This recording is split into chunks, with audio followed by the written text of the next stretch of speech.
We will go ahead and start the City Employees Pension Fund Board meeting on October 28th, 2025. And first item on the agenda is the minutes of the July 29th, 2025 meeting. I would entertain a motion to approve. I'll move to approve for a second. All right. Samantha, did you get that? Yes. Okay, all righty. We've got two screens and so all right, there's a motion on the floor. Is there any discussion on that motion? There being none, all in favor, please say aye. Aye. Okay. All right. We have a quiet group here. I think we have to be heard for that voice for the vote to count. Right. That's what I thought. Okay, let's try that again. All in favor of the motion to approve the minutes of July 29th, say aye. Aye. Aye. Any opposed? Thank you so much. I appreciate that. Okay, then we have the next item is for information only. It's the first quarter expenses. Are there any questions on those expenses? The number is certainly a lot less than it used to be. I know there's a smaller group now that this is managing. But it's for 3 months ending in September 30th of 2025. So there being no questions, we would go and move forward with the ratification of the transfer of the estimated payroll for October to December of 2025. And that does require a motion. So I would ask for there to be a motion for the $183,000. I'll move to approve the transfer. Second. All right. All righty. There's a motion and a second. And Samantha, did you get that? Cool. Yes, ma'am. Let's do a thumbs up. All right. Is there any discussion on that motion? There being none, all in favor, please say aye. Aye. Aye. Aye. Any opposed? All right. That's awesome. And the next item is there's a memo for funeral benefits. Mr. James Green passed away on September 29th.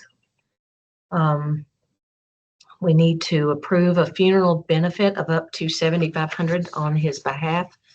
Is there a motion to move forward with that, please? Move to Motion approve. to approve. All Second. right. There's a motion and a second. Appreciate that. Any discussion on that motion? There being none, all in favor, please say aye. Aye. Aye. Aye. All right. Any opposed? All right. Thank you. And next up, we have David. Do you want to tag team with Surah, or do you want to Yes. just provide it? And No. do you share your screen or? I will share my screen, yes. All right. Thank you so much. Get this things all correct.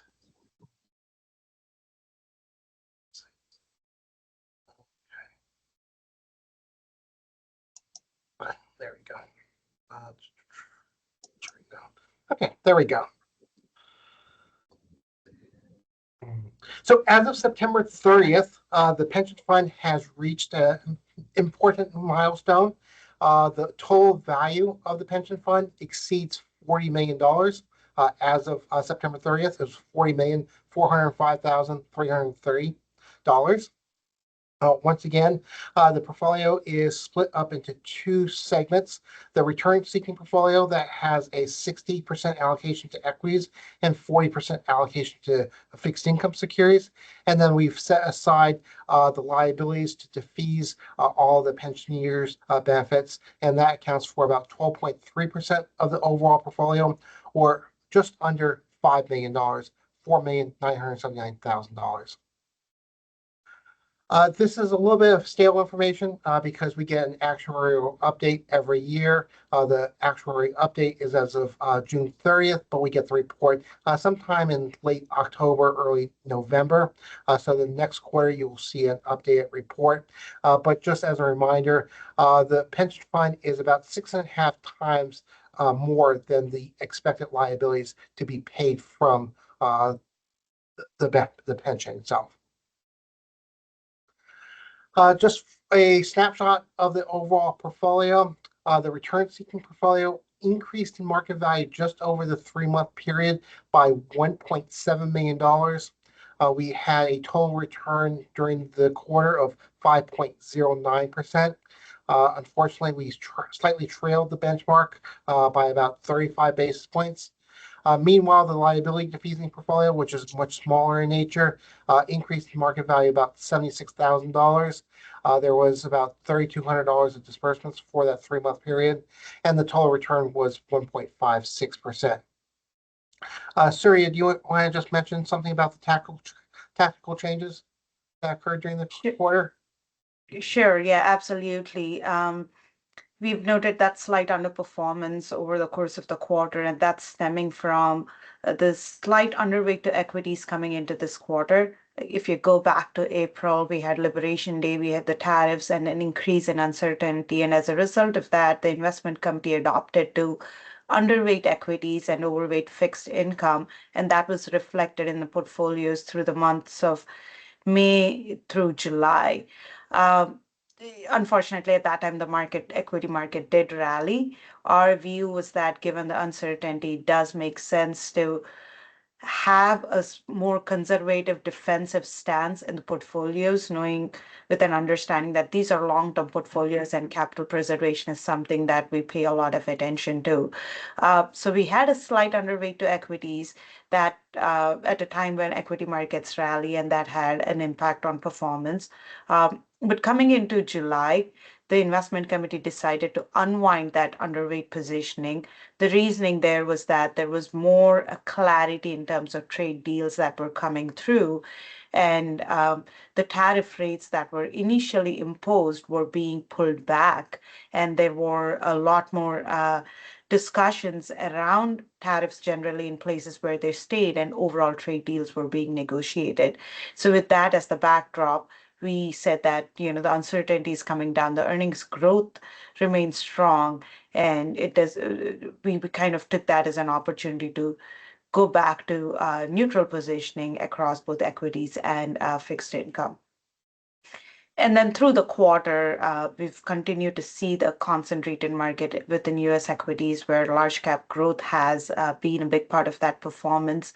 Another way to look at it is through the lens of Mag 7 and how some of these Mag 7 names have continued to do well throughout the quarter. And that's been a challenging environment for active managers overall. And we can get into those details as we go through the presentation and talk about market performance and manager performance. Over the last 12-month period, the return-seeking portfolio increased market value by about $3.6 million. It had a 12-month return of 11.29%. The combined portfolio at the bottom of the page had a 12-month total return of 10.21%. So double-digit returns for the pension fund. And here are the historical returns over the last 1, 2, 3, 5, and since inception returns. As you can see, strong positive numbers. Some periods on the shorter end have underperformed the benchmark, but very, very healthy returns from a historical context. So some of the current market themes you're going to see here on the page, but I'll go into detail on the next several pages. Overall economic growth remains robust. We've seen the CPI, or the Consumer Price Index, year over year come down from the highs that we saw in 2022 when the CPI reached a level of 9.1%. Over the last several months, on the right-hand side of the slide, you can see that there has been a slight uptick in the CPI report. However, it is just around 3%. The unemployment rate has increased at the beginning of 2023. It was 3.5%. We're seeing an unemployment rate of about 4.3% right now. That's actually creating greater equilibrium in the labor market. I think in 2022, 2023, what a lot of employers were facing was basically a lack of qualified applicants in order to fill positions. With this uptick in the unemployment rate, we're seeing more qualified individuals being identified for open positions. GDP has fluctuated throughout much of 2025. During the first quarter, we saw a contraction in the overall economic output of the United States, contracting by about 0.6%, but that sharply rebounded by up about 3.8%. The reason why for these kind of oscillations was that there was a lot of retailers that anticipated that President Trump would introduce tariffs in his administration. So in order to front run those impending tariffs, they actually onshored a tremendous amount of inventory.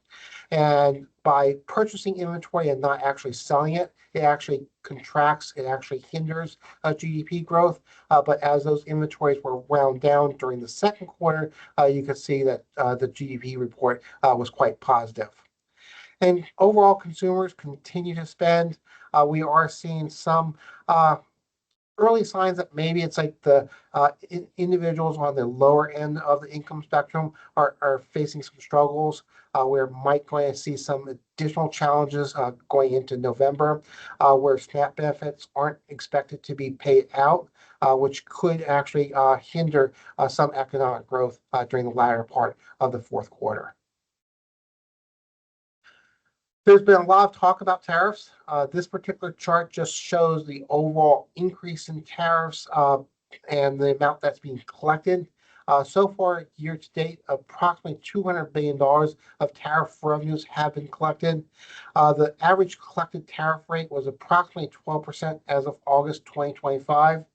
And according to Federal Reserve Chairperson Jerome Powell, he's seeing what right now that most retailers and importers are not passing along those costs to the consumers. That might be much more short-lived, and we might see that change over the next 3 to 6 months. But that's one of the reasons why the CPI report is kind of staying benign right around that 3% level, because we haven't fully seen the impact on tariffs on the actual end consumers. We are seeing it impact profit margins. We are seeing it impact it on exporters. However, consumers are not bearing the full brunt of the increase in tariffs as of yet. The PCE report, the Federal Reserve is projecting that PCE is actually going to increase over the next several months as some of the tariffs come into fuller play. As of August 2025, the PCE report, Personal Consumption Expenditures Index, increased at a rate of 2.9% year over year. The Federal Reserve is fully expecting that rate to increase slightly up to 3.2%, and then kind of taper off in 2026 as the one-time increase in tariffs kind of comes into full play. The labor market over the last couple of months has shown signs of weakening, and that has definitely changed the overall narrative. During the first half of 2025, we had a very robust labor market, but starting in the release of the July report that was announced on August 1st, we saw several revisions to prior months. And over the last 3 months, we've seen job creation of only about 29,000 jobs. In fact, we lost jobs during the month of June by about 13,000. We increased about 79,000 jobs in July, and then only saw an increase of 22,000 jobs in August. As you probably are well aware, the Federal Reserve is right now shut down, so we haven't got an update to the labor market statistics for the month of September. That was supposed to be released much earlier in the month of October. And we haven't got a new report, and that's not going to be expected to be released until the federal government shutdown is resolved. Once again, on the right-hand side, the Federal Reserve is contemplating and expecting the unemployment rate to increase slightly up to about 4.4% for the latter part of 2025 and into 2026. Overall, the outlook for the economy, there are some negative headwinds. If you can see on the left-hand side, there are increasing signs of delinquencies on student loan debt. There is an increasing on retail credit card balances, all indicating that those on the lower end of the income spectrum are probably struggling a little bit and not being able to pay their bills on time. The planned federal spending cuts is probably going to have an impact on the overall outlook for the fourth quarter. Federal government employees did not get paid. And they're not going to get paid until the shutdown standoff kind of gets resolved. And many of them are still furloughed and not going to work. On the neutral side, there has been basically slower tariff-based inflation pass-throughs. We haven't seen a sharp increase in prices as many feared right around April 2nd on Liberation Day. And there is still strong corporate fundamentals. Companies are making very robust profits. Credit spreads have narrowed, indicating that there isn't any signs of economic struggles from a like recession perspective. And on the positive side, the Federal Reserve is helping the overall markets. The Federal Reserve is meeting today and tomorrow. Is widely expected. I think the latest estimates is that there's a 98% probability that the Federal Reserve will cut rates again. They lowered rates in September. This will be the second cut in 2025. Whenever we see monetary policy easing, that is actually helpful for the stock market. It's initially helpful for the fixed income markets, but then absolute returns going forward are going to be lower because there's just a lower absolute level of interest rates. And consumers continue to be resilient. It's like higher end income individuals still spend on luxury goods, discretionary goods. So that is definitely keeping the economy afloat and relatively strong from an overall perspective. The Federal Reserve policy is definitely something to take note of. We saw the first decrease in rates since 2024 in September. We are expecting potentially 2 additional rate cuts, one tomorrow and then one December. And then looking out further, there probably is going to be maybe another 2 or 3 cuts that will occur in 2026 to 2027. All these things suggest a much more easing, neutral monetary policy. And then long term, on the right-hand side, the Federal Reserve is projecting a Federal Reserve monetary policy of about 3%. One of the things that we are monitoring is that it is very, very likely that Jerome Powell will no longer be chairperson of the Federal Reserve in 2026. Nominations can occur very shortly, probably sometime in the fourth quarter. The list has been sort of circulating with several names, about 5 that are being mentioned as strong candidates. And what the markets are basically indicating is that whoever President Trump nominates is probably going to be much more of a dove, suggesting that they will be much more comfortable having a monetary policy that is a little bit more accommodative. And instead of a neutral rate of about 3%, we might see that neutral rate being in the 2 to 2.5% range. Any questions on the overall economy?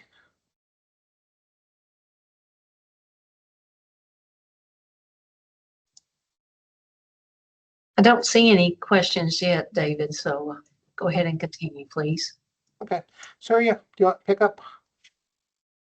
Sure, yeah, and this is a great slide to start with because you look at that yellow line and how that yellow line has moved around its average and where that yellow line sits today. That's reflective of the current market, sentiment overall.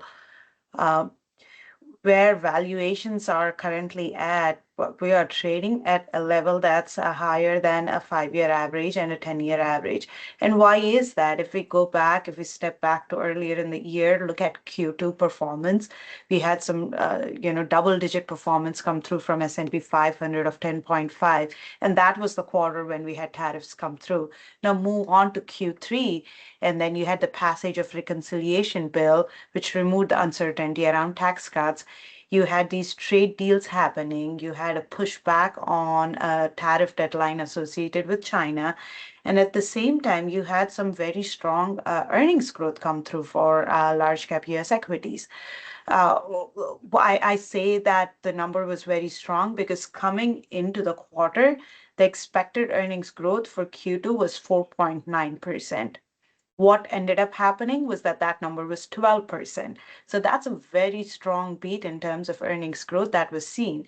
Again, coming into the quarter, there was a lot of concern around the impact on tariffs that on profit margins, and that did not necessarily play out. A big part of that was the AI related theme. We're seeing companies that are tied into the AI theme, which are your Mag 7 names and other names associated with that. They're all posting strong earnings growth this year, and that has really helped the market perform well, which explains why the market is trading at the level where it is at, even though you're hearing about labor market that is continuing to slow. So what's helping the market do well today is that earnings remain fairly strong. We're in a market where Fed is expected to cut rates, which is conducive to risk assets overall because the level of rates comes down, which means that the cost of borrowing for these companies comes down. So that is conducive to risk assets overall, which is and we're entering a fiscal scenario early next year where some of these tax cuts will flow into the consumers' pockets. There's going to be capex expensive that's conducive to corporate balance sheets. So overall, we're moving into a scenario where the fiscal stance is going to be supportive of both consumer and corporate balance sheets. We're moving into a stance where monetary policy is going to be supportive of overall economic growth, and at a time where corporate fundamentals have remained strong, which is why you're continuing the markets to see or continuing to see the strong performance across markets. Just yesterday, we saw S&P 500 and NASDAQ hit their all-time high. And if you go back to Q3, S&P hit its all-time high about 23 times during the quarter. So when there is that positive momentum associated with the market, that does continue, and that's something that we're seeing here today. So what does that mean for us as investors, right? What happens in these strong markets is that active managers do get impacted because they might not necessarily be tied into the trend that is completely playing out, and that gets reflected in the performance. So if we go down one slide, we look at different drivers of the market, and as I've already mentioned, we're in this place where monetary policy is conducive, financial conditions are conducive, and as a result, even though your labor markets are weakening and inflation narrative is at a place where we're still experiencing greater than 2% inflation, where 2% is Fed's inflation target, overall, given where corporate fundamentals are at, risk assets are expected to return positive looking ahead. One of the things that has changed on the slide that I want to point out is the political policy risk. If you go back to last 6-8 quarters, we had that political risk in deep red. We have moved that to neutral at this point, given that we've seen a resolution between Israel and Hamas, and what that means is that, there is less disruption within Middle East and less disruption in oil prices overall, because at some point we were concerned that this could blow up into something much bigger in Middle East. We're also seeing more trade deals being negotiated. We're seeing some of the rhetoric come down in terms of animosity between US and China. So all of that means that where policy is today, that has moved from deep red into slightly negative for us.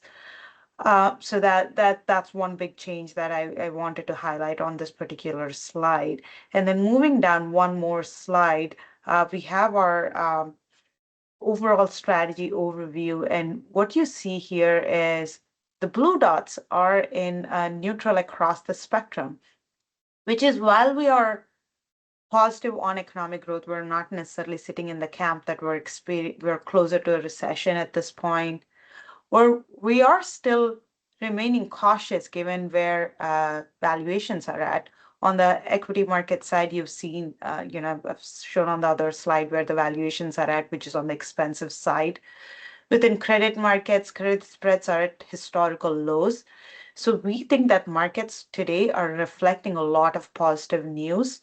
Um, so while we remain optimistic overall, we're not necessarily taking any big bets in relation to our strategic portfolios, given that any negative news could very easily lead to a drawdown in the markets, and we want to remain defensive at an overall portfolio level. So we do not want the portfolios to be exposed to a drawdown, which is why we're not taking any overt risk bets in the portfolio at this time. I'll pause there to see if there are any questions.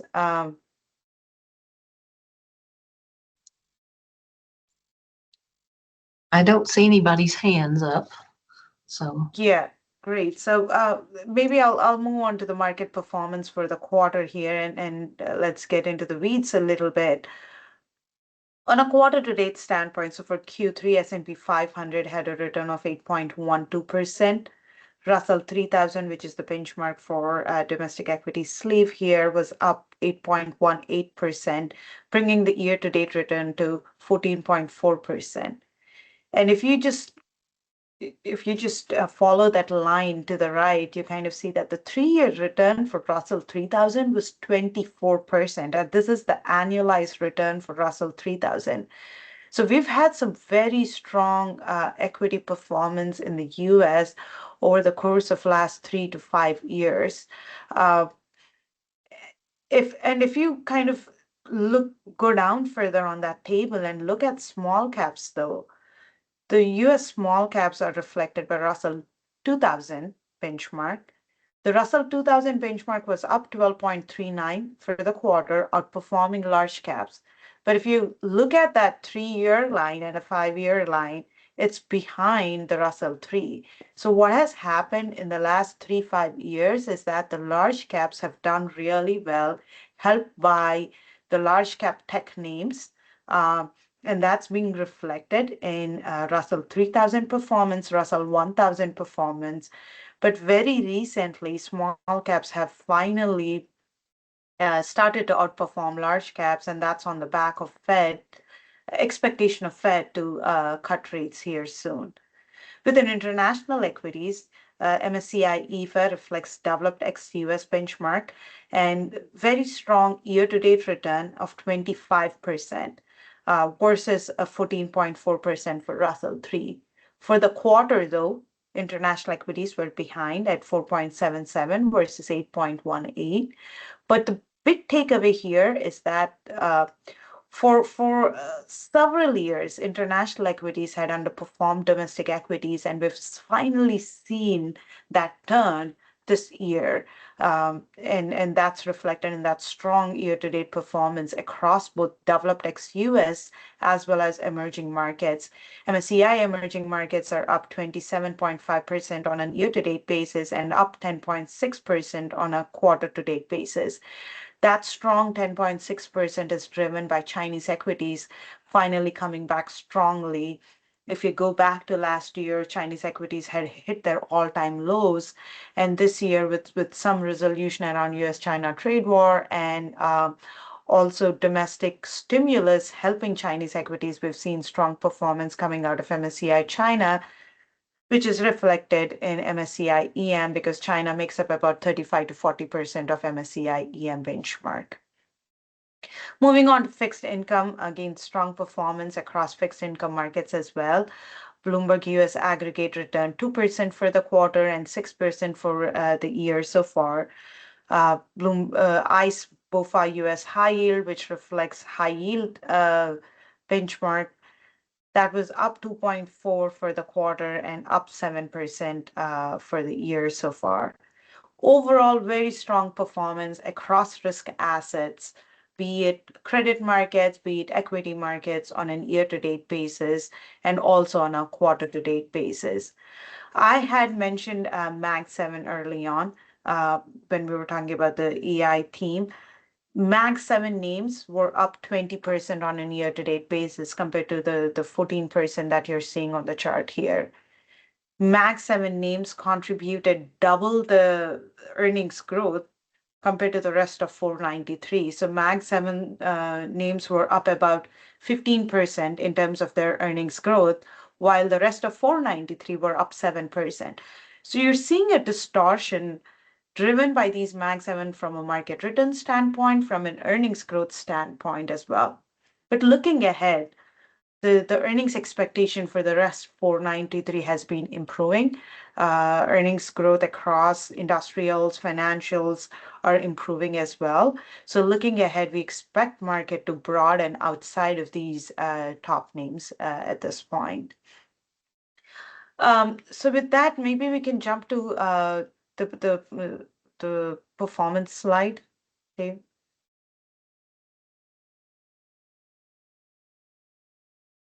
Do you want me to cover this, Dave? Sure. Great. So in terms of the total fund, as Dave mentioned, the market value of the total fund was at 35,426,098 at the end of the quarter. And then in terms of the performance for the quarter, the total fund returned 509 versus the blended benchmark of 544. So it was behind by about 30 basis points for the quarter. On an year-to-date basis, the fund returned 1297 versus 1337 for the blended benchmark, again slightly behind on a year-to-date basis as well. If we go back to if we look at a 3-year performance, the fund returned 1478 versus 1564 for the benchmark. But on a 10-year basis and on a since inception basis, the fund is ahead of its benchmark. On a 10-year basis, ahead by 3 basis points on an annualized basis, and then since inception, ahead by 10 basis points on an annualized basis. If we drill the quarter performance and look across different sleeves, within domestic equity fund, the fund was slightly behind at 18 basis points. Again, this was a very strong quarter. The fund returned 8%. And that underperformance came through from some of the active managers. As you can see there, Aristotle Atlantic Core slightly behind compared to Russell 1000 benchmark there. And then the other manager that was causing some underperformance for us going back to last few quarters was Jacobs Levy Small Cap. What we had done over the course of the quarter was to replace Jacobs Levy Small Cap with a combination of Russell Small Cap Growth and Russell Small Cap Value. So we split up that small cap allocation into value and growth. The value piece of it is reflected by an active manager, PIMCO US Small Cap. And then the growth piece of it is currently being reflected by a passive ETF that we expect to replace with an active manager in the near future. This change happened in August. So I know that some of the prior performance is baked into fund's performance today, but we've been very sensitive to the underperformance and have been making changes across the fund. Similarly, we had one Nelson Select in the fund that was an underperformer, so we replaced that with Putnam US Core Equity. So we've been making these changes over the course of last year into this year to address the underperformance within the domestic equity fund. Within international equity, for the quarter, the fund underperformed 542 versus 689 for MSCI ACWX US benchmark. That's a meaningful underperformance of 140 basis points. Most of that came through from manager selection because, as I've mentioned earlier, Chinese equities rallied very strongly over the course of this quarter, and most of the active managers were underweight Chinese equities because of everything else that was going on from an uncertainty standpoint, and that had hurt them within the portfolio. WCM, which has underperformed by a good bit for the quarter. This is a manager that's underweight Chinese equities, that's underweight EM equities, and that has been a big part of their underperformance for the quarter. Having said that, WCM is a manager that has outperformed really well over long term, and we still have very high conviction in this particular manager. Aristotle International Equity is a developed ex-US manager that has underperformed for the quarter. And looking back, has underperformed more than what we would expect from this manager on a 1-year basis and on a 3-year basis. So this is a manager that we're watching very closely and are looking to see if we need to find a replacement for this particular manager. Again, we're very sensitive to what's causing the underperformance and are constantly looking to see how can we address this underperformance. And the manager research team recently had a call with Aristotle International Equity and are continuing to do more calls with these managers that are causing that underperformance. Moving on to fixed income. Good news to report on that front, where the fund has outperformed on a quarter-to-date basis. The fund's up to 15 versus Bloomberg Ag being up 203. And on an year-to-date basis, funds slightly behind at 594 versus 613 for the benchmark. Since inception, the funds are ahead at 238 versus 195 for the benchmark. Good performance across both core and investment grade credit managers. Where the fund had slightly underperformed was because of duration being slightly less than Bloomberg Aggregate during a quarter where rates had come down. So that's the overall performance for this particular fund. Happy to dig deeper into anything on these slides. If not, I can move on to the next slides. I think we're a pretty quiet group today, so go ahead. Great. This is a new slide that has been added here. What this is showing is the performance of this fund versus its benchmark, which we've seen in the prior slides, but it's also showing the performance versus the peer group. The peer group that we're comparing it to is all public plans with less than 100 million in assets. This peer group is something that we run out of Investment Metrics, where Investment Metrics collects this data for different public pension plans that have less than 100 million in AUM. And what you notice here is that the performance of this fund has been in the 54th percentile for the quarter, 18th percentile on an year-to-date basis, and then on the 30th percentile on a 1-year basis. So while the performance is slightly lagging the benchmark, compared to the peer group, the performance has been fairly strong in the recent years. And that's the trend. Like if you go back to 3 years, the performance has been in the top 50th percentile in the last 3 years.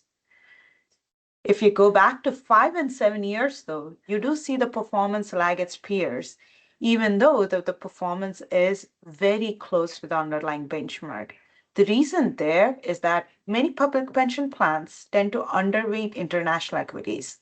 And if you go back to 5 and 7-year performance that we reviewed on earlier slides, international equities had consistently underperformed domestic equities, and being underweight international equities had worked really well for public pension plans. But over the course of last year and a half, international equities did really well, and that's reflected in your performance, and that's reflected in why you're ahead of the peer group, where the peer group is underweight international equities. We have always believed that the portfolios need to be diversified in a way that's reflective of the global opportunity set, which is why we have international equities at 20% within that 60% equity bucket. And for us, that's reflective of the global opportunity set. And as a result, there have been times where this particular portfolio has been behind its peer universe, and times where it's ahead of its peer universe. But but since inception, the fund's in the 60th percentile, while the benchmark is in the 66th percentile.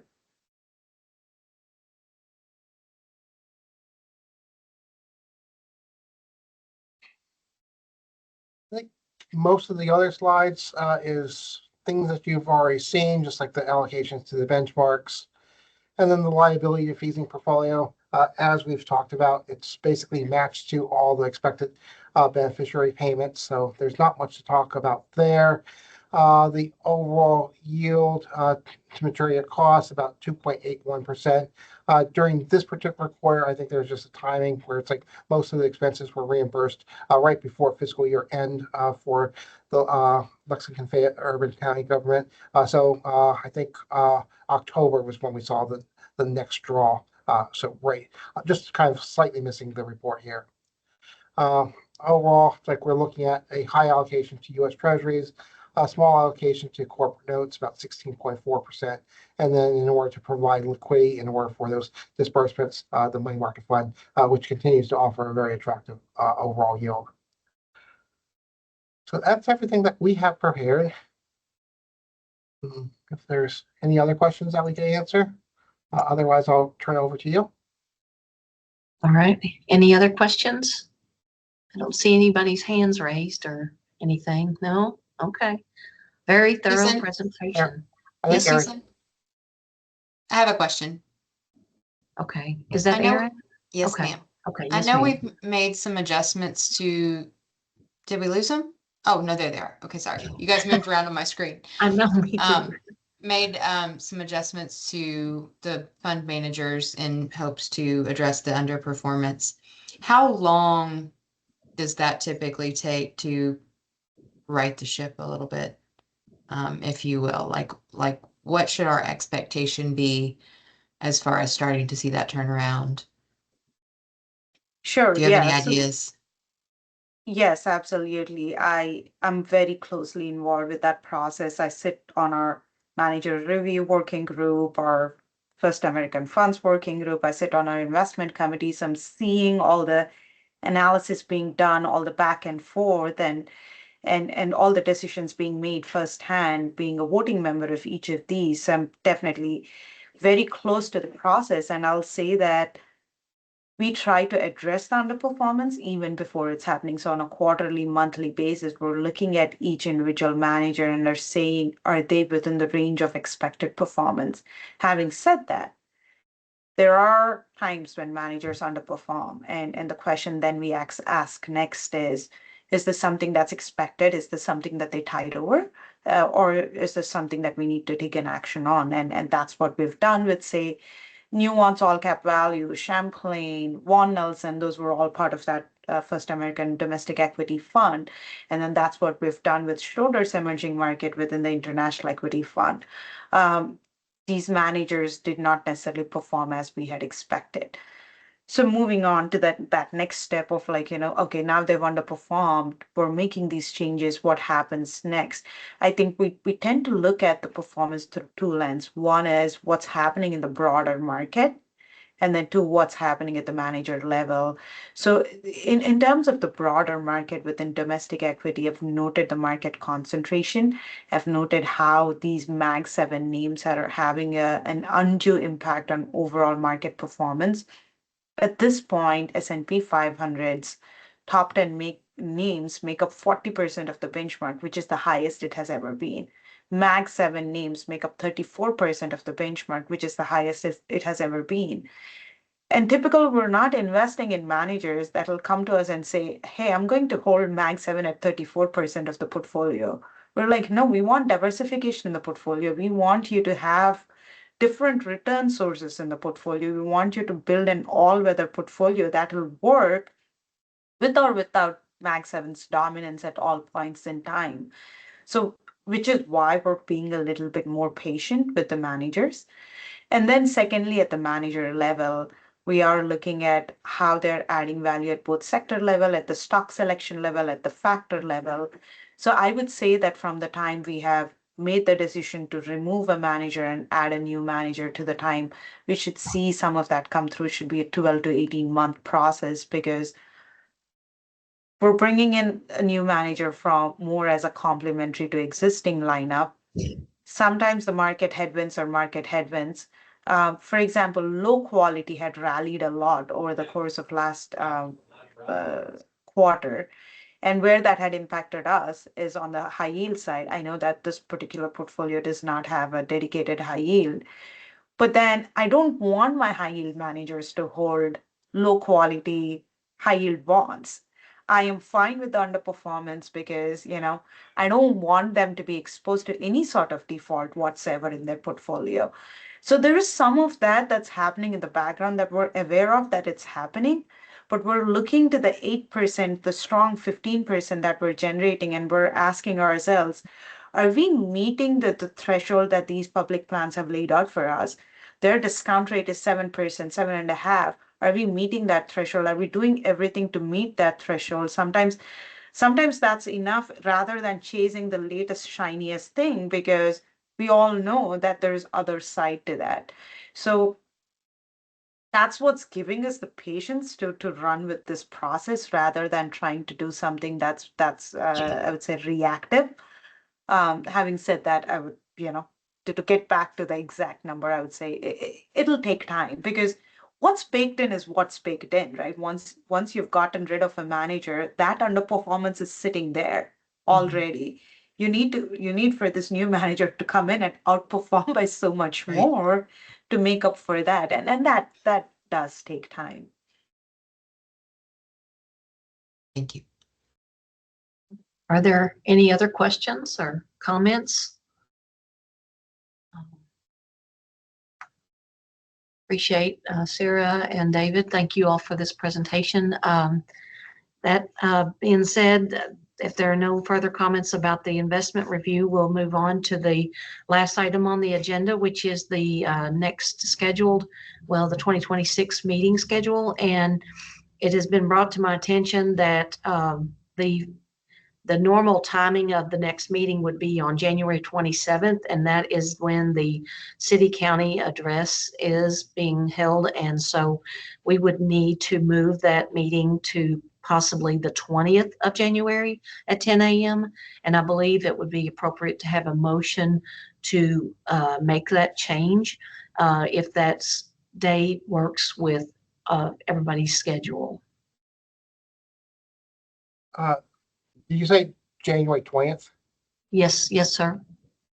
Would it be possible to move it afterwards? It's going to be a little challenging for us to get all of our materials ready by that time frame. Okay. Samantha, I know that the 20th was what the mayor had requested, and I don't have, let me get my calendar up here.